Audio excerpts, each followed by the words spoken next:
8th day of 30 days challenge in Chicky's world. Hi friends, welcome to chickies world. ఇవాళ అయితే మనము main important words ఏవో fashion డిజైన్లో తెలుసుకుందాం. హార్టికల్చర్ అంటే ప్రత్యేకంగా ఒక అమ్మాయికో అబ్బాయికో వాళ్ళ సైజ్ తగ్గట్టుగా డిజైన్ చేయడమే హార్టికల్చర్.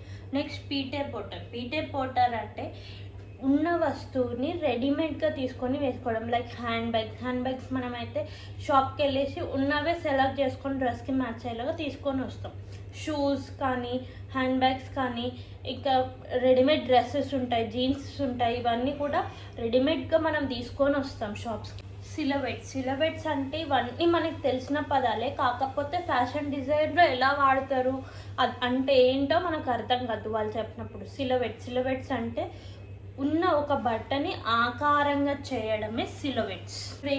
డ్రేపింగ్ అంటే మాన్యుక్యూన్ పైన డ్రేప్ చేయడం. ఒక బొమ్మ మీకు షాప్స్లలో అయితే చూసుంటారు కదా, ఆ షాప్స్లో చూసిన బొమ్మ పైన మీరు ఆ చీరనో బట్టనో డ్రెస్ను వేయడమే డ్రేపింగ్ అంటారు. ప్యాటర్న్ అంటే నా ముందు వీడియోలో చూసారు కదా, నేను కుర్తీ కుట్టుకున్నప్పుడు ఫస్ట్ ప్యాటర్న్ మేకింగ్ చేసి ట్రేస్ చేసి చేశాను అని చెప్పాను కదా. ఇక్కడ కనిపిస్తుంది కదా, ఇక్కడ అదే బ్రౌన్ షీట్స్ని కట్ చేసి ఫస్ట్ మన సైజ్ అనేది ఆ బ్రౌన్ షీట్ పైన గీసి కట్ చేసి చేయడమే ప్యాటర్న్ మేకింగ్. క్రాకీ అంటే ఏంటి అంటే ఒక స్కెచ్, మనం ఒక డ్రెస్ డిజైన్ చేయాలి అని చూసినప్పుడు ఉపయోగిస్తాం చూసినాం స్కెచ్, దాన్ని క్రాకీ అంటాం. మూడ్ బోర్డ్ అంటే కలర్స్, ఇంకా ఆలోచనలు, ఇంకా వాళ్ళ స్కెచ్. నెక్స్ట్ టెక్స్టైల్ అంటే ఒక బట్టను తయారు చేయడానికి ఉపయోగించే పదార్థాలు. సిల్క్, పాలిస్టర్, ఊల్, ఇవి టెక్స్టైల్స్. ఫ్యాబ్రిక్ అంటే తెలుగులో చెప్పాలి అంటే ఒక బట్టను ఫ్యాబ్రిక్ అంటారు. ఇవ్ అంటే అల్లడం. ఒక ఫ్యాబ్రిక్ని ఫస్ట్ దారాల రూపంలో ఉంటే దాన్ని మగ్గం పైన పెట్టి అల్లుతారు కదా, అదే వీవ్.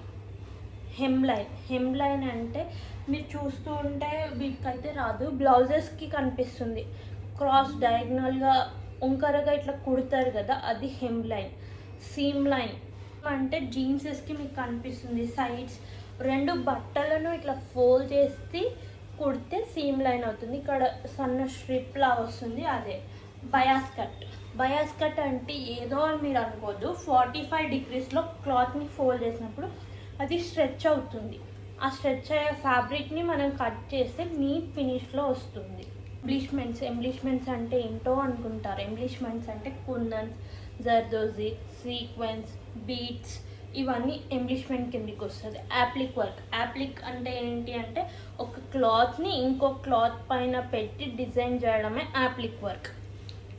ప్లీట్స్ అంటే మనం చీర కట్టుకునేటప్పుడు కుచ్చుళ్ళు కానీ కొంగుకి కుచ్చుళ్ళు పెడతాం కదా, వాటిని ప్లీట్స్ అంటారు. కాకపోతే ఇదే ప్లీట్స్తో మనం స్టిచ్ చేసినాం అనుకో, ఫ్రాక్ అనేది రఫుల్ ఫ్రాక్ లాగా, అదే రఫుల్స్ అనడం కూడా ప్లీట్స్ లాగా పెట్టి గుంజి కుడితే రఫుల్స్ వస్తాయి. ఇవేమో ప్లీట్స్ అంటే ఇట్లా నార్మల్ ఫోల్డింగ్ ప్లీటెడ్ లంగాస్ అంటారు కదా, అన్ని కుచ్చు లాగా వస్తాయి కదా, అవే ప్లీట్స్. డాట్స్ అంటే ఇటు లూజ్ అయినప్పుడు ఈ సైడ్కి వేస్తారు కదా, ఈ సైడ్కి వేయకుండా బ్యాక్ వేస్తారు. ఇటు సైడ్ ఈక్వల్ లెంత్లో బ్యాక్ కానీ ఫ్రంట్ కానీ ఇట్లా డాట్స్ వస్తాయి కదా, అవే డాట్స్. అంటే ఫ్యాబ్రిక్ని ఒక దగ్గరికి స్టిచ్ చేసి చిన్న మడతలో స్టిచ్ చేస్తే లూజ్ అనేది బాడీ షేప్కి వస్తుంది ఫ్యాబ్రిక్, అదే డాట్స్. లైనింగ్ అంటే మీ అందరికీ తెలిసే ఉంటుంది, కామన్ వర్డ్. ఒక బట్ట కింద వస్తారంటారు కదా తెలుగులో, అదే లైనింగ్. బార్డర్ అంటే తక్కువ బట్టలను ఎన్ని విధాలుగా వేసుకోగలిగితే అన్ని విధాలుగా వేసుకోవడం క్యాప్సూల్ బార్డర్. అంటే నాకు 4 జీన్స్లు ఉంటాయి, ఒక 10 టీషర్ట్స్ ఉంటాయి. ఆ 10 టీషర్ట్లు 4 జీన్స్లతో పేర్ చేస్తూ ఒక 100 వెరైటీలను తయారు చేయొచ్చు మనం. అదే క్యాప్సూల్ బార్డర్. ఉన్న తక్కువ డ్రెస్సెస్ని మంచిగా డిజైన్ వేర్ లాగా వేర్ చేయడమే capsule border. Thank you for watching. Please subscribe.